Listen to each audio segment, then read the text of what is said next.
سچائی اور اچھائی کی تلاش میں پوری دنیا گھوم لے، اگر وہ آپ کے اندر نہیں تو کہیں بھی نہیں۔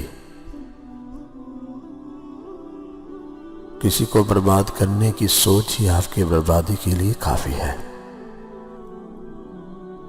سمجھوتا کرنا سیکھو، کیونکہ تھوڑا سا جھک جانا کسی رشتے کو ہمیشہ کے لیے توڑ دینے سے بہت بہتر ہے۔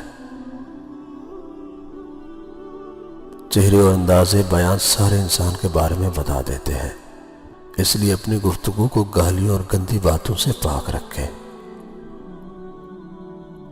ناکر نصیب سے اتنے گلے انسان جب اللہ راضی ہوتا ہے تو ہر چیز مل جاتی ہے۔ ایسے لوگوں کو کبھی اپنی ترجیحات میں کبھی شامل نہ کریں جو آپ کو تب میسر ہوں جب انہیں کوئی میسر نہ ہو۔ دوسروں کے بارے میں اچھا گمان رکھنا بہترین عبادت ہے۔ کسی کو چاہو تو اس نیت سے چاہو کہ وہ بھلے تمہیں ملے نہ ملے، پر اسے جب کبھی بھی محبت ملے تو تم یاد آؤ۔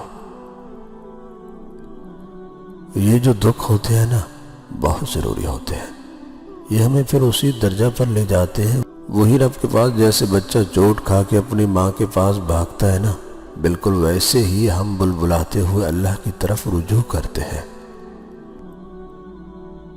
کوئی سخت دل کے ساتھ پیدا نہیں ہوتا، یہ دنیا والے نرمی چھین لیتے ہیں۔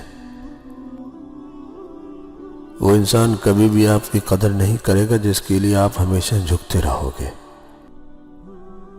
سوچ اچھی ہونی چاہیے، کیونکہ نظر کا علاج ممکن ہے لیکن نظریے کا نہیں۔